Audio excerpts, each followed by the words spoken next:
अस्सलाम वालेकुम guys, welcome to pitch side episode 6।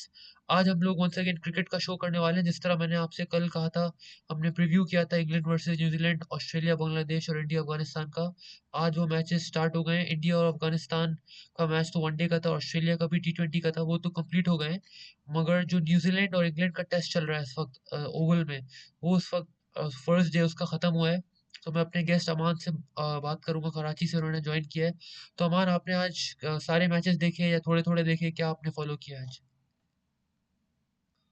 जी बिल्कुल, मैंने सारे मैचेस नहीं, ऑब्वियसली थोड़े बहुत मैचेस किए थे फॉलो, लाइक बांग्लादेश ऑस्ट्रेलिया का मैंने T20 पूरा मैच देखा था। बाकी बिल्कुल। इंडिया अफगानिस्तान का मैंने वनडे मैच भी फॉलो किया था। बाकी न्यूजीलैंड का हम लोग मैचेस के स्कोर कार्ड और थोड़ा बहुत मैचेस देखा था, फॉलो किया था। और काफी मजे का मैच हुआ इनफैक्ट लास्ट इंग्लैंड न्यूजीलैंड का। बिल्कुल, बिल्कुल। मैंने भी ऑब्वियसली सारा मैच नहीं देखा, थोड़े बिज़ी थे। बट मैंने ऑस्ट्रेलिया और बांग्लादेश का जो सेकंड इनिंग्स थी, वो मैंने काफ़ी देखी। जिस तरह से कूपर कॉनली ने अच्छी बैटिंग की और फिर मिचेल मार्श स्ट्रगल करते हुए नज़र आए, जॉश इंग्लिश स्ट्रगल करते हुए नज़र आए।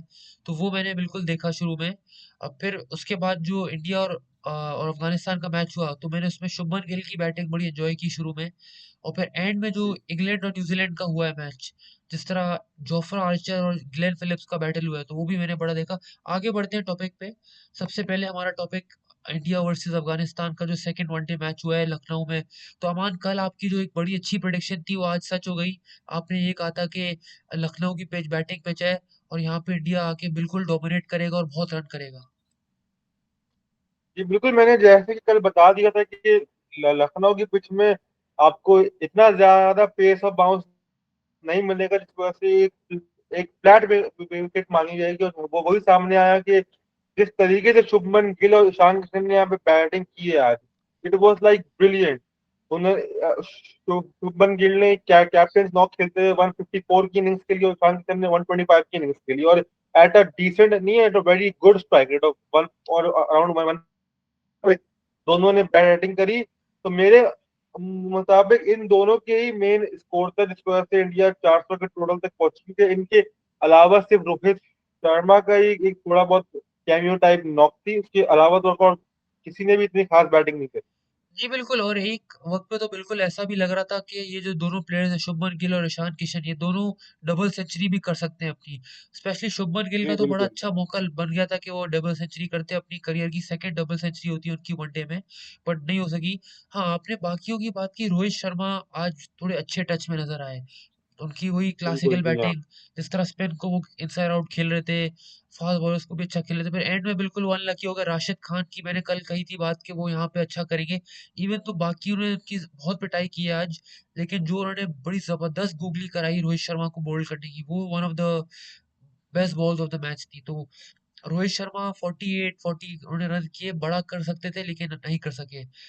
बाकियों में मैं बात करूंगा, एंड में जिस तरह इंडिया का कोलैप्स हुआ, बेशक उन्होंने 400 रन किए, लेकिन इतना गंदा कोलैप्स होना, ये भी एक कहीं ना कहीं एक नेगेटिव चीज है।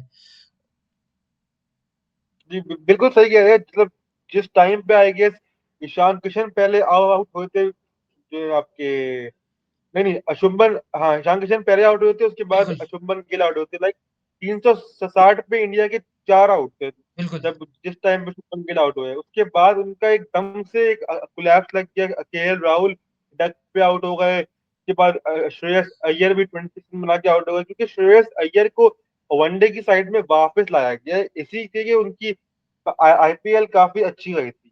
तो अगर इस मोमेंट पे भी आके श्रेयस अय्यर अपनी जगह को वैल्यू नहीं कर रहे और वैल्यू ऐड नहीं कर पाए, तो मेरे ख्याल से काफी परेशानी की बात है। क्योंकि ऐसी नॉक्स हर दिन ऊपर से नहीं लगती, आपके मिडिल ऑर्डर को सपोर्ट कहीं ना कहीं पे आना पड़ता है, और जी मेरे ख्याल बिल्कुल। में इंडिया वहीं लैग कर रहा है। जी बिल्कुल, श्रेयस अय्यर इवन तो बड़े जबरदस्त प्लेयर हैं वनडे के। थोड़ा सा आज वो रस्टी लगे, बट मैं स्टिल कहता हूँ कि ये हो जाता है क्रिकेट में। जब आपको इतना बड़ा प्लेटफॉर्म मिल जाए तो आप एक्स्ट्रा अटैकिंग हो जाते हैं और उसमें विकेट लॉस हो जाती है कहीं ना कहीं। इसमें जो अल्लाह गजनफर हैं अफगानिस्तान के, उन्होंने एंड में बहुत अच्छी बॉलिंग की, विकेट्स लिए उन्होंने। बट स्टिल मैं समझता हूँ अफगानिस्तान जो है ना, बहुत पुअर क्रिकेट खेल रहा है इस सीरीज में, पूरे टूर में। अच्छा अमान, मैं आपसे एक सवाल करना चाहता हूँ। अफगानिस्तान की क्रिकेट को आपने देखा है पिछले 5-6 सालों में, बहुत इंप्रूव किया उन्होंने।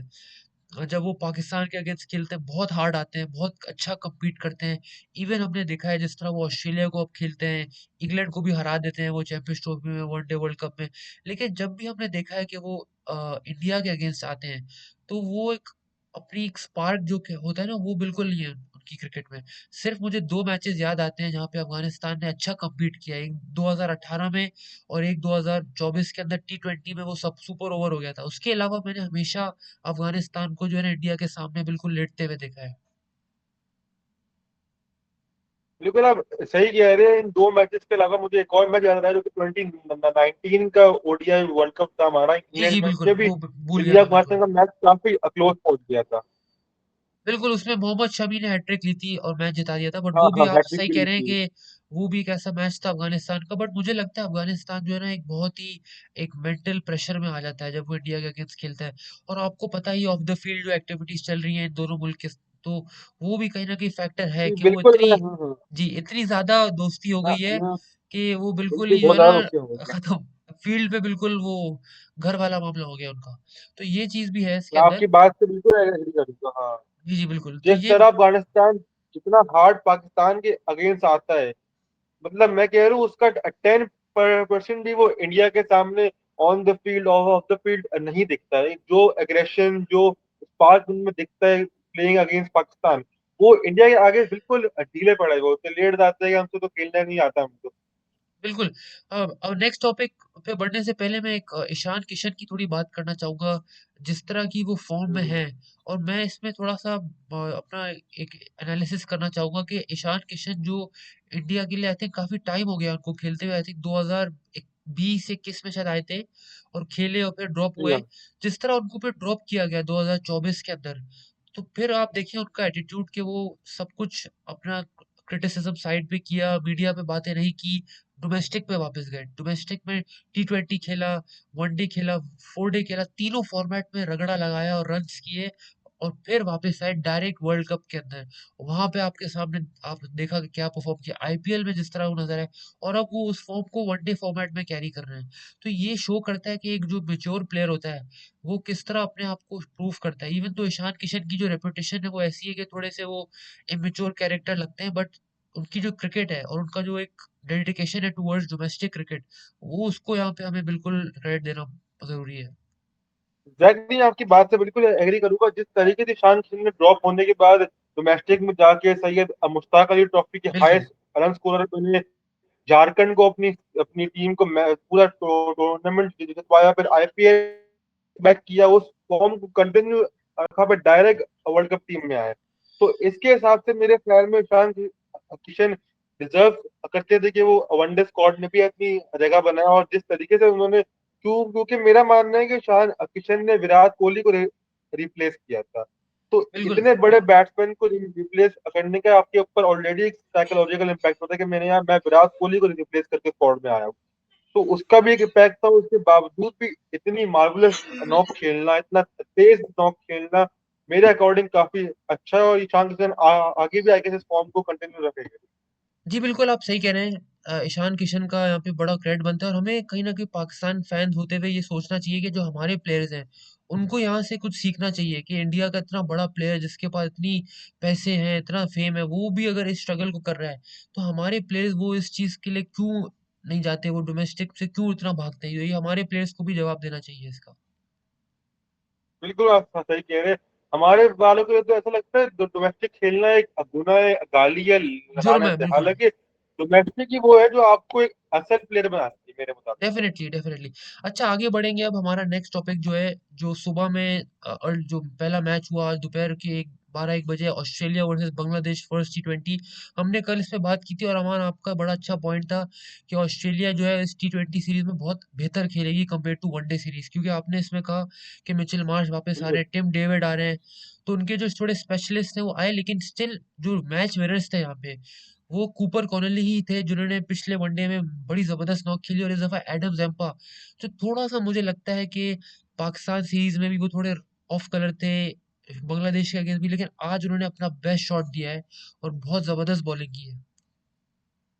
जी, ये बात तो आपकी बिल्कुल ठीक है कि जिस तरीके से एडम जैम्पा और कूपर कुपामिली ने आज का मैच को अप्रोच किया वो काफी अच्छा था, लेकिन मेरा जो आज के मैच से सबसे बड़ा गिला है वो बांग्लादेश के साथ है, क्योंकि वनडे अभी हमने देखा कि वनडे सीरीज के अंदर बांग्लादेश ने काफी अच्छी पिचेस बनाई, ये बिल्कुल। फास्ट बॉलिंग को फेवर करी थी, उनके ओडीआई वर्ल्ड की तैयारी करी थी, लेकिन इस मैच की पिच इतनी कोई खराब पिच बनाई थी बांग्लादेश ने, लाइक बॉल उठ ही नहीं आता, लाइक फास्ट बॉल को छोड़ो, सारा गेम यहाँ पे वही स्पिन का दौर, ये मैं मानो कि ये एक टिपिकल बांग्लादेश की पिच थी जो वो पहले अपना बनाया करते थे। तो मुझे समझ नहीं आया कि बांग्लादेश ने ऐसा क्यों किया, इस पिच को ऐसा क्यों बनाया, क्योंकि ये लोग चाहते थे उस पिच पे बैटिंग करते जिसपे इन्होंने वनडे खेला और हमें काफी अच्छा T20 मैच देखने को मिलता। जी, बिल्कुल आप सही कह रहे हैं और मुझे लगता है जो बांग्लादेश है ना वो कहीं न कहीं इसमें थोड़ा बैकफुट पे आ गए कि यार हम जीत गए वनडे तो टी20 भी जीतना है। तो और उन्होंने थोड़ा सेफ ऑप्शन पे गए। लेकिन आप बिल्कुल सही कह रहे हैं, अगर बांग्लादेश एक थोड़ी बैलेंस विकेट बनाता तो वो शायद जीत पाते। अच्छा, मैं एक और बात करना चाहूँगा जो ऑस्ट्रेलिया ने अपनी तरफ से आज 2 डेब्यू भी कराए। जिस तरह हमने अपने 1-2 शोज़ पहले बात की निखिल चौधरी के बारे में, जो एक 60 हम्म। इयर्स ऑफ हिस्ट्री के अंदर सेकंड इंडियन प्लेयर बन गए हैं जो ऑस्ट्रेलिया के लिए खेल गए। पहले एक आई थिंक बिल्कुल ऑस्ट्रेलियन थी ग्लीसा नाम की एक जो कमेंटेटर भी है वो खेली थी वुमेन्स के लिए। लेकिन मेंस के लिए 60 इयर्स के बाद कोई एक ऐसा प्लेयर है जो इंडियन ओरिजिन का है जिसने डेब्यू कर लिया है। तो ये भी बड़ी बात थी। निखिल चौधरी ने इतना खुद कुछ नहीं किया इस मैच में, बट जो दूसरे डेब्यूटेंट थे जोएल डेविस जिनका हमने नाम भी लिखा है, उन्होंने बहुत जबरदस्त परफॉर्म किया इस मैच के अंदर। लेफ्ट आर्म बॉलर है बिल्कुल ऑर्थोडॉक्स, बड़े जबरदस्त उनका एक्शन है। और बिग बैश में वो बाबर आजम की टीम में थे सिडनी सिक्सर्स में। तो बिल्कुल वो बिल्कुल जी 22 हाँ। साल के सिर्फ यंगस्टर हैं, तो उनकी भी हमें यहाँ पे तारीफ करनी बनती है जिस तरह उन्होंने लेफ्ट आर्म स्पिन से अपना इम्पैक्ट डाला है। आप बिल्कुल सही कह रहे हैं। मैं देखो जोल डेविस ने आज मैच में 3 ओवर कराए और 3 विकेट्स लिए, और तीनों विकेट्स मैं कहता हूँ जो मेन बैट्समैन थे लाइक परवेज हुसैन, ईमान, अब्दुल गफ्फार और एंड में मुश्ताक की विकेट लिए। लेकिन जिस तरीके से उन्होंने वो लेफ्ट आर्म एंगल वो लेकर आया, उन्होंने काफी मेरे हिसाब से काफी अच्छी बॉलिंग किया, खासतौर पर ऑन डेब्यू काफी बिल्कुल। इम्प्रेस किया उन्होंने। और मुझे लगता है ऑस्ट्रेलिया को अगर आप देखें तो लेफ्ट आर्म स्पिनर उनकी क्रिकेट में इतने हैं नहीं। वो मैथ्यू कुनेमैन बिल्कुल है जो अच्छे बॉलर हैं, लेकिन वो ज्यादा टेस्ट क्रिकेट खेलते हैं या बहुत वो वनडे खेलते हैं। ये जो नए बॉलर हैं इनका मुझे बिल्कुल। बड़ा ब्राइट फ्यूचर लगता है कि ये फ्यूचर में बहुत अच्छा करेंगे। अच्छा, अब मैं थोड़ा ऑस्ट्रेलिया की बैटिंग की तरफ आना चाहूंगा। मिचेल मार्श वापस आया एज कैप्टन। इतना अच्छा नहीं खेल पाया, 14 बॉल 13 रन। और जो जॉश इंग्लिस है, मैं उनकी बिल्कुल थोड़ी सी यहाँ पे क्रिटिसिज्म करना चाहूंगा। जॉश इंग्लिस जो है आईपीएल में अगर आपको याद हो, हर मैच में मतलब यूं छक्का यूं चौका, बिल्कुल हर मैच में लग रहा था कि ये बंदा जो है हॉट फॉर्म में है।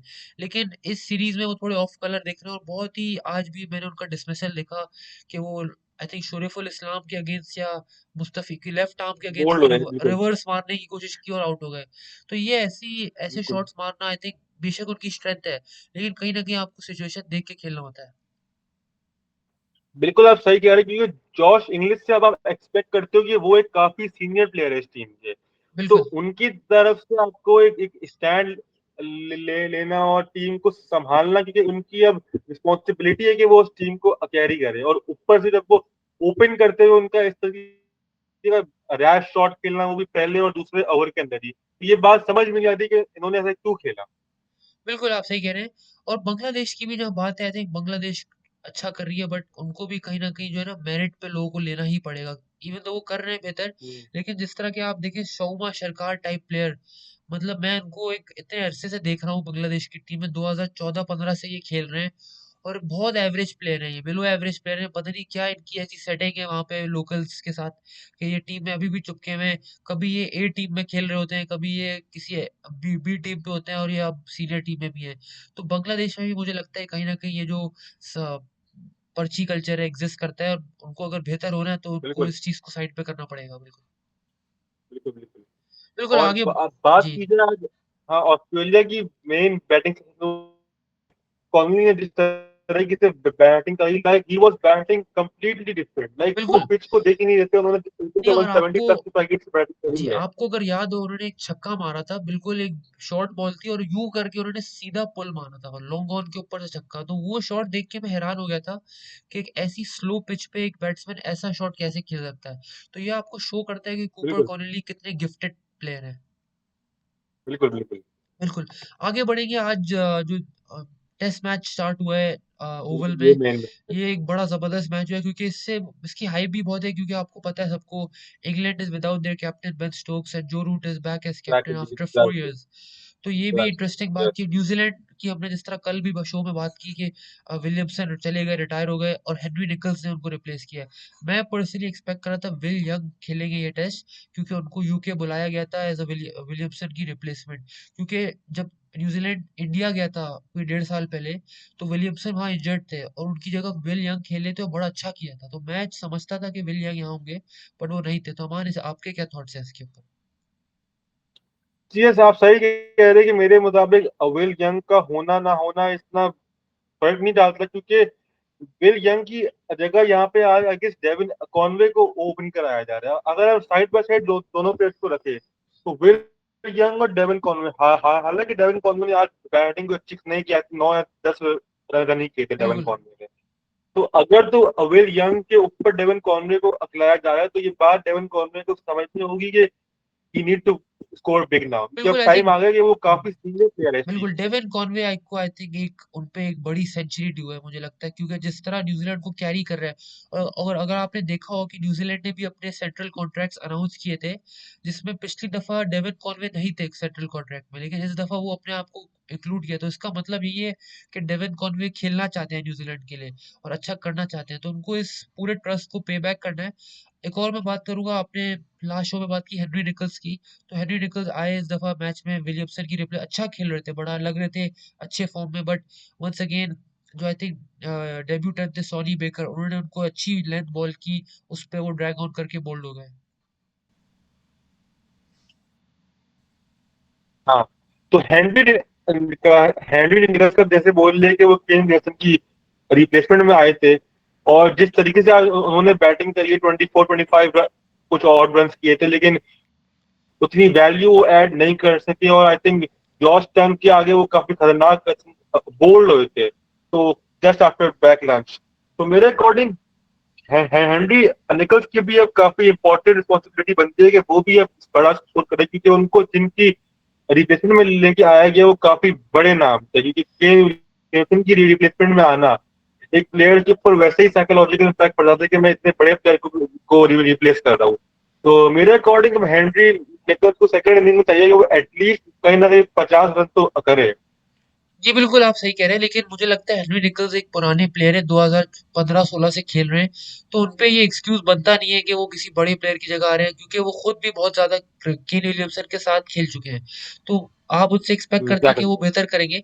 अब मैं आगे बढ़ूंगा, जिस तरह का हमने एंड में देखा spell, Jofra Archer versus Glenn Phillips, तो ये मुझे लगता है one of the best exactly yes. Spells मैंने देखा है रिसेंट टाइम में टेस्ट क्रिकेट का। जो एक बैटल चल रहा था दोनों के बीच, आपको पता है ग्लेन फिलिप्स कैसे कैरेक्टर है, बड़े एथलेटिक कैरेक्टर है, एक क्रिकेट में बड़ी बिल्कुल वो जान बिल्कुल। डाल के खेलते हैं। और जोफ्रा आर्चर भी सबको पता है एक पावर हाउस बॉलर है। तो उनके जो एक बैटल था बाउंसर्स का, और जिस तरह ग्लेन फिलिप्स ने सरवाइव किया, तो उनको बहुत क्रेडिट बनता है, क्योंकि अगर ग्लेन फिलिप्स आउट हो जाते तो शायद न्यूजीलैंड इस वक्त 250 के अंडर ऑल आउट हो चुका होता। बिल्कुल आप सही कह रहे हैं। ग्लेन फिलिप्स और जॉफ्रे आर्चर का ये बैटल देखने का मतलब कह लो बहुत मजा आया था। आई गेस लास्ट टाइम ये बैटल हमने देखा था Marnus Labuschagne against Geoffrey Archer, तब डेफिनेटली वो मजा आया डेफिनेटली। था देखने का, किस तरीके से बाउंस पड़ी थी। तो आज उसकी एक झलक हमें बिल्कुल सामने देखने को मिली अगेंस्ट ग्लेन फिलिप्स। तो हाँ, आप सही कह रहे हो। अगर तो ग्लेन फिलिप्स वहां पे अपनी विकेट थ्रो कर देते तो बिल्कुल न्यूजीलैंड 250 के अंदर पैक थी। बिल्कुल, और मैं ये भी कहना चाहूंगा कि न्यूजीलैंड के जो मिडिल ऑर्डर है, उसको यहाँ पे बहुत रिस्पॉन्सिबिलिटी लेने की जरूरत है, क्योंकि जो रचिन रविंद्रा है, अब वो he is their best batsman now in the team Williamson के बाद। अगर आप पोटेंशियल देखें, ओवरऑल टेम्परामेंट देखें, तो उनको अभी 40 50 30 ये काफी नहीं है उनके लिए। उनको अगर एक बड़ा बिल्कुल प्लेयर बनना है तो उनको 50 प्लस 100 और इस तरह के टोटल्स करने पड़ेंगे। डैरिल मिचेल बिल्कुल अच्छे लगे आज खेलते हुए। इंग्लैंड में वो हमेशा अच्छा करते हैं, 2022 में भी उन्होंने 3 सेंचुरीज लगाई थी इंग्लैंड के टेस्ट सीरीज में। तो उनसे मैं एक्सपेक्ट करता हूँ कि वो अपने 50s को बड़े स्कोर्स में कन्वर्ट करेंगे। मुझे लगता है न्यूजीलैंड का अगर एक प्लेयर बड़ी इनिंग खेलता तो इस वक्त न्यूजीलैंड एक ड्राइविंग सीट में होता। इस वक्त अगर मैं देखता हूँ टेस्ट को, तो मुझे लगता है ये इस वक्त बिल्कुल 50-50 पे बैलेंस हुआ हुआ है। अगर न्यूजीलैंड कल आके तीन बाकी की विकेटों पे 30-40 रन और लगा दे, तो फिर मैं समझता हूँ कि न्यूजीलैंड का अपर हैंड होगा, वरना इंग्लैंड अगर 310 के अंदर पैक कर देता है तो इंग्लैंड का ये एडवांटेज है। बिल्कुल आप सही कह रहे हैं। जिस तरीके से ओवल की पिच बिहेव कर रही है, मेरे अकॉर्डिंग फर्स्ट इनिंग में यहाँ पे एटलीस्ट 350 तो बोर्ड पे होना चाहिए था, लेकिन जैसी अभी न्यूजीलैंड की हालत है, आई गेस 330 भी ये लोग कर ले तो इनके लिए गनीमत है। अलबत्ता हम जब अगर इंग्लैंड की बॉलिंग के ऊपर अगर हम थोड़ा सा ध्यान लाए, तो जैसा कि मैंने कल कहा था कि इस पिच में ड्राई होने की वजह से स्पिन का एक रोल आएगा, तो जैसा कि देखा हमने जेकब बैटल ने यहाँ जेकब पे बेथेल, 2 विकेट लिया अंडर बिल्कुल 5 ओवर। बिल्कुल डेफिनेटली। तो वो एक फैक्टर था कि मुझे शक था कि यहाँ पे स्पिन का काम आएगा, जो कि आया। नहीं, और और जेकब इसमें से बेथेल ने मेरे जी, ख्याल में इसमें से जो जेकब टॉम बेथेल ने लंडन की विकेट ली थी। जी, जेकब जी जी। बेथेल ने जो नेथन स्मिथ को आउट किया ना, वो बड़ा अजीब सा डिसमिसल, सॉफ्ट डिसमिसल था। बड़ा अजीब सा शॉट और इजी कैच था। तो ये मुझे लगता है न्यूजीलैंड ने विकेट थ्रो भी किया, अगर वो नहीं थोड़ा सेंसिबल करते ना तो इस वक्त वो एक बड़ी जबरदस्त पोजीशन में होते हैं। एग्जैक्टली।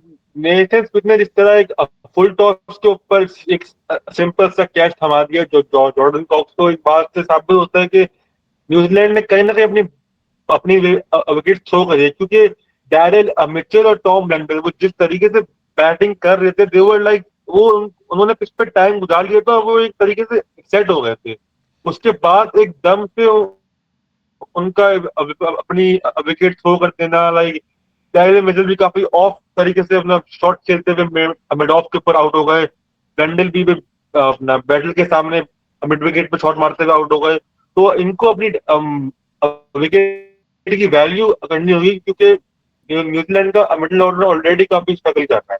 जी बिल्कुल, और अगर आप थोड़े और स्टैट्स में देखें जाके, तो जो इंग्लैंड के जो टू मेन फास्ट बॉलर्स जो थे, मतलब जो जॉश टंग और सोनी बेकर, उन दोनों को 4.5 की ऑलमोस्ट इकोनॉमी से न्यूजीलैंड ने मारा है।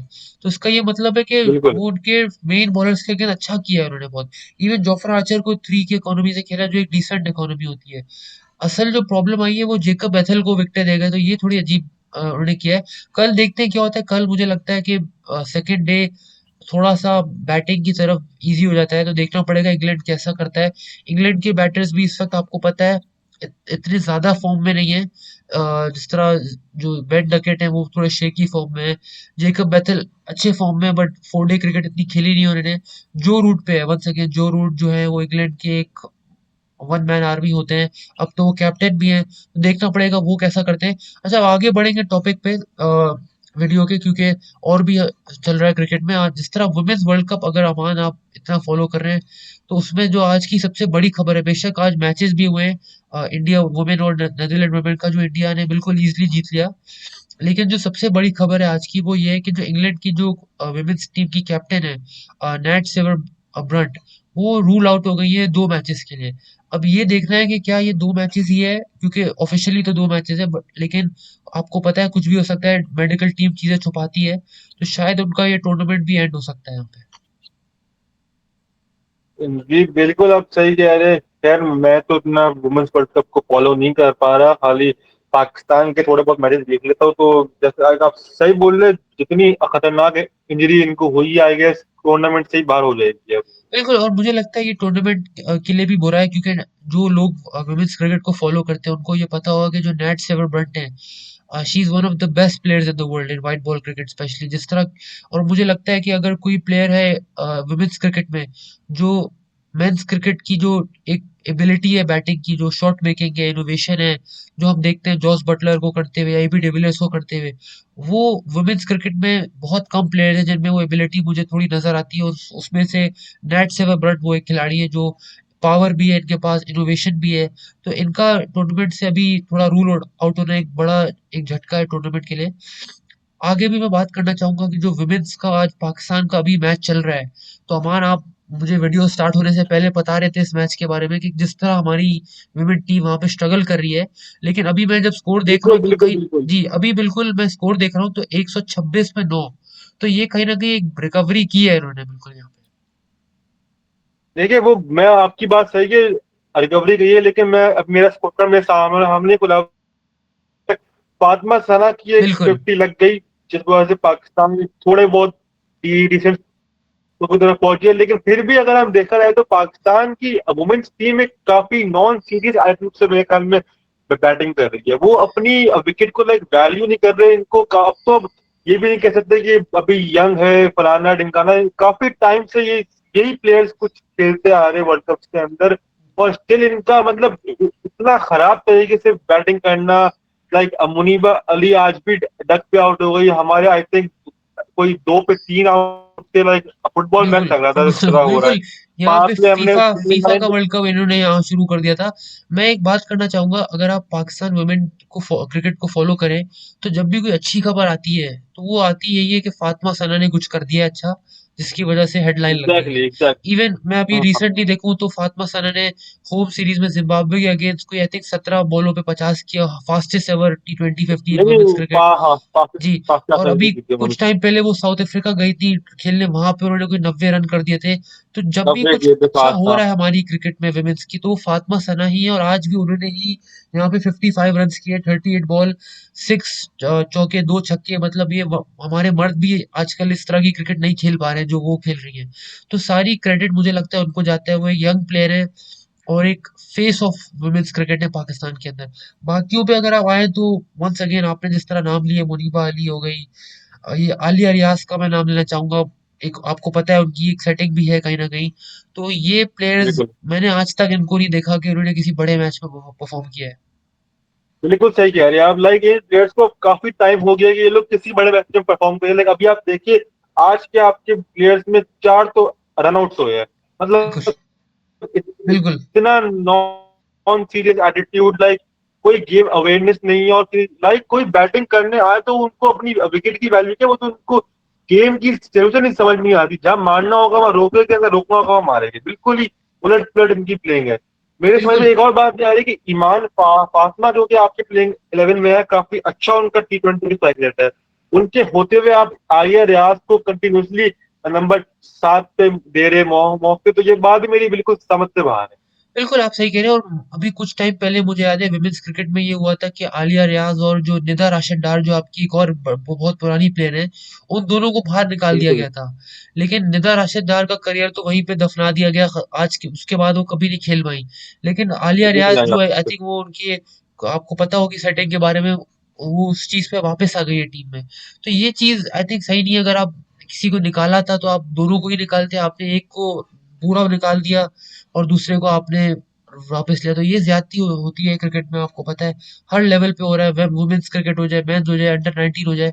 तो पाकिस्तान टीम के लिए तो कुछ आजकल हमें अच्छी खबर मिल नहीं रही है यहाँ पे। एग्जैक्टली मुझे यही बात समझ नहीं आ रही कि ईमान फातिमा को आपने दोनों मैचेस में बाहर बिठाया। हालांकि उनकी लास्ट मैच में परफॉर्मेंस भी अच्छी थी, उन्होंने काफी तीसरे पैकेट पर रन किया था। उसके बदले आप आलिया रियाज को खिलाए जा रहे हो। आई थिंक 2014 में इन्होंने डेब्यू किया था, इनको भी खेलते हुए 12 साल हो चुके हैं। बिल्कुल। अब इतने अब टाइम ये से आप इस प्लेयर जी, को कैरी कर रहे हो। अब ये मैच जो चल रहा है, बोले मुझे लग नहीं रहा कि पाकिस्तान टीम ये जीत पाएगी। शायद कोई मिरेकल हो वो जाए। तो हाँ बट पॉसिबल है। जी, साउथ अफ्रीका की जो बैटिंग है, वो उसमें लॉरा जो इनकी जबरदस्त प्लेयर है, I think one of the best players है कैप्टन वो है। वुमेन्स क्रिकेट के अंदर। यस बिल्कुल। जो खूबसूरत जी हाँ। कवर ड्राइव है उनकी। तो मुझे नहीं लगता कि ये मैच जीत सकते हैं। और अगर ये हार गए, आई थिंक तो शायद हमारा टूर्नामेंट भी आज यहीं पे ही आज खत्म हो जाएगा। आप बिल्कुल सही कह रहे हो। खैर मैच जीतना तो काफी डिफिकल्ट है, क्योंकि साउथ अफ्रीका की बॉलिंग लाइनअप काफी स्ट्रांग है। उनसे तो हमारा कंपैरिजन बनता ही नहीं है कहीं पर। बिल्कुल। अब शो को एंड की तरफ वापस लाएंगे। आज हमने डिफरेंट टॉपिक्स पे बात की, जो मैचेस हो रहे हैं, और हम इसी तरह कवर करते रहेंगे। अभी फ्यूचर में और मैचेस होने वाले हैं। आपको पता है ऑस्ट्रेलिया बांग्लादेश की सीरीज कंटिन्यू होगी, और इंडिया अफगानिस्तान का एक वनडे रहता है, और जो न्यूजीलैंड का टेस्ट चल रहा है इस वक्त ओवल में, ये बड़ा जबरदस्त टेस्ट होने वाला है। तो इसकी कवरेज हम आपके लिए लाते रहेंगे। और भी क्रिकेट होने वाली है। अभी कुछ टाइम बाद मेजर लीग क्रिकेट जो है यूएस में स्टार्ट होने वाली है, जिसमें बड़े बड़े खिलाड़ी हैं, स्टीव स्मिथ होंगे, फाफ डुप्लेसिस होंगे। हमारे पाकिस्तान की तरफ से शादाब खान जा रहे हैं, हारिस रऊफ जा रहे हैं। तो अमान, आपके क्या इस पे थॉट्स हैं? इस लीग को आप क्या फॉलो करते हैं? मैं तो करता हूँ, बड़ी जबरदस्त लीग होती है ये। जी बिल्कुल, थोड़ा बहुत तो फॉलो मैं भी कर लेता हूँ, क्योंकि पाकिस्तानी प्लेयर्स के जाने से एक एंथुजियाज्म आ जाता है कि हम भी इस लीग को फॉलो करें, कि हमारे प्लेयर्स जाके वहाँ पे खेल रहे हैं। आई गेस हारिस रऊफ भी एमएससी में खेल रहे किसी बिल्कुल। इंडियन लीग हारिस रऊफ जो है, इंटरेस्टिंग फैक्ट मैं बताऊं फैंस को, हारिस रऊफ और रवि अश्विन जो इंडियन लेजेंड है, वो इस दफा एक ही टीम में खेलेंगे, जो सैन फ्रांसिस्को की जो टीम है। तो ये बड़ा एक देखने वाली बात होगी कि एक इंडियन प्लेयर जो इतना पुराना भी नहीं है, अभी मतलब 1.5 साल पहले ही वो रिटायर हुए हैं, तो वो एक पाकिस्तानी के साथ अपना जी, ड्रेसिंग जी। रूम शेयर करेंगे, एक साथ बॉलिंग करेंगे, तो ये देखने वाली बात होगी फैंस के लिए। जी, बिल्कुल सही कह रहे हैं आप। तो चलिए कोई अब आई आज के गेस जी एंड की आज के एपिसोड को तरफ एंड करते जाते हैं। हैं। ओके, जी, बिल्कुल। हमें अच्छा रिस्पॉन्स मिल रहा है, प्लीज चैनल को सपोर्ट करें, सब्सक्राइब करें और जितने लोगों में शेयर कर सकते हैं करें। हमें सपोर्ट की जरूरत है, हम इसी तरह आपके लिए आते रहेंगे और अच्छा एनालिसिस करते रहेंगे। Thank you. Thank you so much.